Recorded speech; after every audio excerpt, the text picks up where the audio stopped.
अस्सलाम वालेकुम dear students.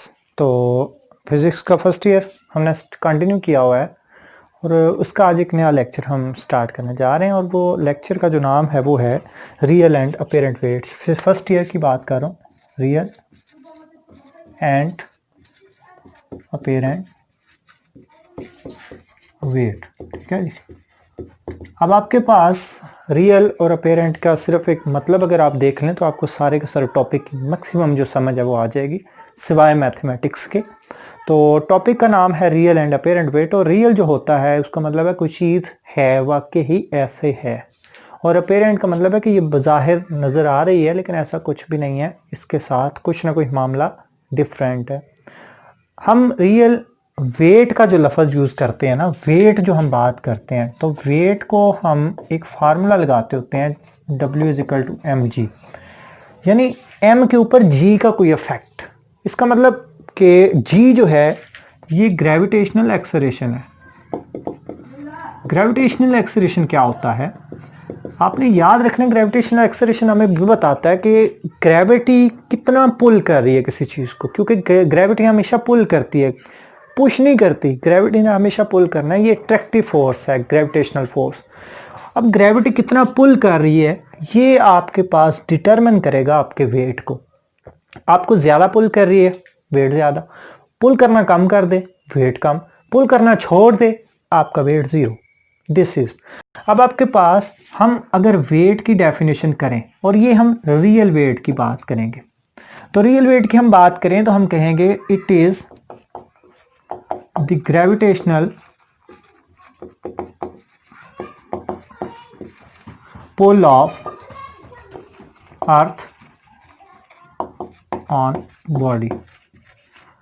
अब आप हैरान हो रहे होंगे मैंने अर्थ की बात क्यों, क्योंकि हम अर्थ के ऊपर खड़े हैं। मैं वही चीज़ समझा सकता हूँ जो इधर आपके सामने है, आपको एग्जिस्टेंस का पता है। अब आपके पास ग्रेविटेशनल पुल अर्थ का कितना होता है सरफेस के ऊपर, वो होता है 9.8 मीटर पर सेकंड स्क्वायर। इसका मतलब अगर 1 किलोग्राम की कोई बॉडी है तो उसका वेट 9.8 न्यूटन ही होगा। कहाँ पे? अर्थ के ऊपर। ठीक है। अगर इसी बॉडी को उठा के मैं मून के ऊपर ले जाऊं, ठीक है, तो 9.8 डिवाइडेड बाय 6 हो जाएगी, because G gravitational on moon is 1/6 time of gravitation on acceleration of earth. तो इसका मतलब है कि ये आपके पास तकरीबन 1 पॉइंट समथिंग आ जाएगी। Is it clear? अब वेट ऑन मून का मतलब क्या है? वेट ऑन मून का मतलब है ग्रेविटेशनल पुल ऑफ मून, यानी कितना मून किसी बॉडी को अपनी तरफ क्लिक करती है, पुल करती है, खींचती है। तो इसका मतलब है कि आपके पास जो ग्रेविटेशनल मून का हमारे पास जो इफेक्ट है वो आपके पास कहलाएगा ग्रेविटेशनल वेट ऑन मून का मतलब है gravitational pull of moon. This is. ये हमने बात की रियल की। वेट ज़ीरो कब होगा? वेट हमेशा ज़ीरो होगा जब आप सेंटर पे होगे, अर्थ के सेंटर पे खड़े होगे, या ज़ीरो होगा जब आप इक्वेटर की तरफ बढ़ोगे। ठीक है। या आपके पास v जो है w हमारे पास ज़ीरो कब होगा? जब आप g की वैल्यू ज़ीरो होगी। ठीक है। ये 3 पॉइंट्स आपने ज़हन में रखने हैं, वेट कहाँ कहाँ ज़ीरो हो सकता है।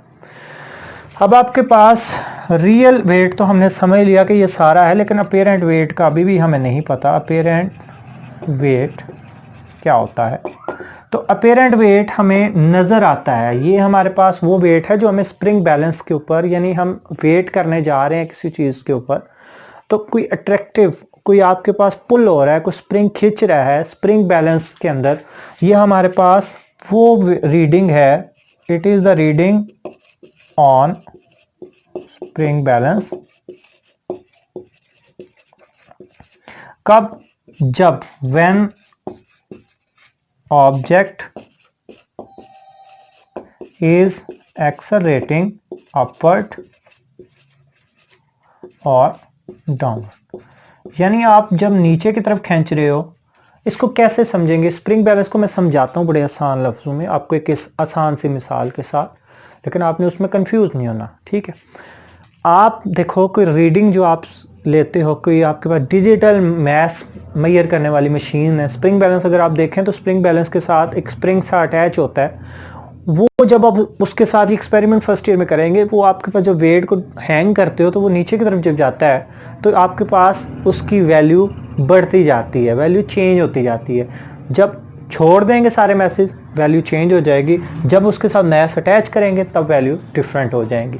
अब आपके पास ये तो होगी स्प्रिंग बैलेंस। इसके अंदर ना पेरेंट वेट को हमने समझाने के लिए किताब के अंदर हमने 4 केसेस लिए और उनमें सबसे पहली बात हमने ये की है कि एक पर्सन है, वो एक लिफ्ट में खड़ा है, तो लिफ्ट को हमने एक सैंपल ऑफ अपेरेंट वेट ले लिया, यानी लिफ्ट हमने ली, उस लिफ्ट के अंदर हमारे पास ये एक लिफ्ट है, इसके अंदर यहाँ पे एक पर्सन खड़ा है, ठीक है, ये हमारे पास पर्सन खड़ा है, उसका वेट ये हमारे पास डाउनवर्ड है mg, और यहाँ पे स्प्रिंग बैलेंस जो है वो इस तरह से, टेंशन उसके ऊपर अपवर्ड है, वेट उसके अंदर डाउनवर्ड है।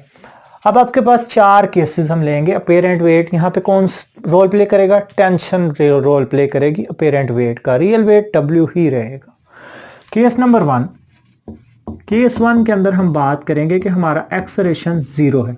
एक्सेलरेशन 0 होने का मतलब सिर्फ ये होता है कि बॉडी या तो रेस्ट पे है या यूनिफॉर्म वेलोसिटी से मूव कर रही है, ठीक है, बॉडी यूनिफॉर्म वेलोसिटी से मूव कर रही है। इसका मतलब है कि हम अब बात करेंगे कि इसके ऊपर कितनी फोर्सेस है, नंबर ऑफ फोर्सेस 2 हैं, तो सम ऑफ फोर्सेस F जो है, जो हमारे पास सम ऑफ फोर्सेस है वो आपके पास इक्वल होगा 2 फोर्सेस के।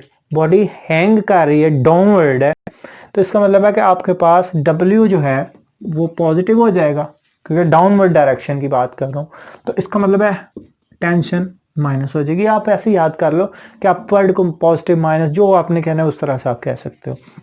यहाँ पे आएगा क्योंकि ये y डायरेक्शन में है तो ये y हो जाएगा, sum of all forces in y direction, it will be MAY which is equal to W minus T. अब ये हमारे पास AY की जो वैल्यू है ये हमारे पास 0 हो जाएगी, तो हमारे पास जो W है वो बराबर आ जाएगा T के। इसका मतलब है कि जब बॉडी मूव ना कर रही हो, जब खामोशी हो, तो आपके पास अपेरेंट और रियल वेट बिल्कुल बराबर होते हैं। केस नंबर 2, केस नंबर 2 को समझना है आपने बड़े ध्यान से। केस नंबर 2 क्या है कि जब आपके पास ऑब्जेक्ट डाउनवर्ड गिर रहा है, ऑब्जेक्ट डाउनवर्ड है, यानी लिफ्ट इज मूविंग डाउनवर्ड, ठीक है, लिफ्ट डाउनवर्ड मूव कर रही है, तो इसका मतलब है कि आपके पास W, क्योंकि नीचे की तरफ जा रहे हो तो W की वैल्यू बढ़ रही है, ग्रेविटी बढ़ रही है, अपवर्ड कम हो रहा है, तो इसका मतलब है कि आप जो ज्यादा हो रहा है उसको प्लस में ले लो, जो ज्यादा कम हो रही है उसको माइनस में ले लो, तो ये बन जाएगा W minus T which is equal two forces in y direction. ये वो फोर्सेज हैं जो y डायरेक्शन में, चाहे पॉजिटिव है चाहे नेगेटिव है, तो इसका मतलब है कि ये W हमारे पास हो गया, W ऐसे ही अपेरेंट वेट यहाँ पे काम आना है, W minus T is equal to MAY। अब मैंने 0 नहीं किया क्योंकि बॉडी मूव कर रही है, यहाँ पे रेस्ट पे थी। W minus MAY is equal to tension T, यहाँ पे बात होगी क्लियर। तो अब आपके पास ये बनेगा WMG minus MAY is equal to T। अब आपने यहाँ से रिजल्ट क्या कंक्लूड किया, जब बॉडी डाउनवर्ड गिर रही है तो ये T जो है ये अपेरेंट वेट का जो अपेरेंट वेट का जो रोल प्ले कर रहा है, जो अपेरेंट वेट की वैल्यू है, मैग्नीट्यूड बता रहा है, वो आपके पास mg माइनस MAY। इसका मतलब है कि रियल वेट में से अपेरेंट वेट, रियल वेट में से कुछ चीज़ कम होती है अपेरेंट वेट के लिहाज से। अपेरेंट वेट ये कहता है कि जब बॉडी नीचे की तरफ जाएगी तो उसकी रियल वेट में से कुछ चीज़ कम होती है, ठीक है। अब आपके पास तीसरा केस ये है, तीसरा केस हम देखते हैं, वो हमारे पास ये केस होगा कि आपके पास, हाँ जी, तीसरा जो केस है वो हमारे पास ये होगा कि हमने बात ये की कि हमारे पास तीसरा केस क्या है। तीसरा केस ये है कि जब बॉडी अपवर्ड डायरेक्शन में है। केस 3, केस 3 क्या है, बॉडी की बजाय आप लिफ्ट ही कह लें, लिफ्ट इज मूविंग अपवर्ड, ठीक है। जब लिफ्ट अपवर्ड जा रही है तो इसका मतलब है अपवर्ड जाने का मतलब ये है कि आपके पास टेंशन अब बढ़ रही है, क्योंकि रस्सी अब ऊपर की तरफ खींच रही है। तो इसका मतलब है टेंशन हमारे पास ज़्यादा हो रही, वेट कम हो रहा, तो इसका मतलब है T माइनस डब्ल्यू आ जाएगा। तो इसका मतलब है कि ये ऑल द फोर्सेज जो वाई डायरेक्शन में है उनके सम के बराबर होगा। तो ये T जो है हमारे पास ये बन जाएगा T is equal to W plus M A Y. इसका मतलब है कि जब बॉडी ऊपर जाती है तो अपेरेंट वेट ये कहेगा कि आपके पास जो वैल्यू है वो बढ़नी चाहिए, रियल वेट में कोई चीज़ ऐड होती है, ठीक है। अब आपके पास जो लास्ट केस है जो मोस्ट इंपॉर्टेंट है, केस नंबर 4, कि जब फ्री फॉल है, बॉडी इज फॉलिंग फ्रीली या फ्री फॉलिंग बॉडी जब फ्री फॉल करती है तो जो इनर्शियल एक्सेलरेशन होता है जिसको आप ए वाई कहते हो वो बराबर हो जाया करता है जी के। तो इसका मतलब है कि हमारे पास डब्ल्यू जो होगा, ठीक है, रियल वेट और अपेरेंट वेट दोनों, सॉरी रियल और अपेरेंट नहीं, इनर्शियल और ग्रेविटेशनल एक्सेलरेशन दोनों बराबर हो गए हैं। तो हमने डाउनवर्ड की बात की है तो फिर वही बात W minus T is equal to M A Y, इधर एम जी लिख लो, ठीक है, और इसको इधर ले आओ एम ए वाई को और ये लिख लो टी के इक्वल। अब आपके पास ये ए वाई किसके इक्वल होगा, ए वाई हमारे पास जी के इक्वल होगा, ये बन जाएगा M G minus M G is equal to T. तो ये हमारे पास इसके साथ ये कैंसिल, तो टेंशन कितनी होगी 0, और टेंशन हमें क्या बता रही है, जो रीडिंग स्प्रिंग के अंदर आ रही है। इसका मतलब ये है कि आपके पास अपेरेंट वेट 0 कब होता है, जब बॉडी फ्रीली फॉल करती है। और वेट कितना होता है फ्री फॉलिंग के अंदर, हाँ जी, वेट आपके पास फ्री फॉल के अंदर, आपने जब भी एमसीक्यू आए तो आपने सिंपली एम जी का फार्मूला लगा देना। और अब देख लेना कि वो सरफेस के ऊपर का बात कर रहा है, सेंटर के ऊपर बात कर रहा है, कि सेंटर के ऊपर वेट क्या बन जाएगा। वेट जी की वैल्यू 0 कहाँ पे होती है, जी की वैल्यू आपके पास सेंटर पे होती है, इक्वेटर पे होती है और इन पॉइंट्स के ऊपर होती है, ठीक है। तो ये एमसीक्यूज आपने ज़हन में रखना है। अपेरेंट वेट 0 कब होता है, जब फ्री फॉल बॉडी करती है, ठीक है। और आपके पास इसके लिए मेरे ख्याल में आज के लिए लेक्चर ये काफ़ी है। इंशाल्लाह हम नेक्स्ट लेक्चर के अंदर इसका अगला टॉपिक जो है चैप्टर नंबर 5 का उसको डील करेंगे और 1-2 लेक्चर के अंदर ये खत्म हो जाएगा। थैंक यू सो मच, अल्लाह हाफिज़।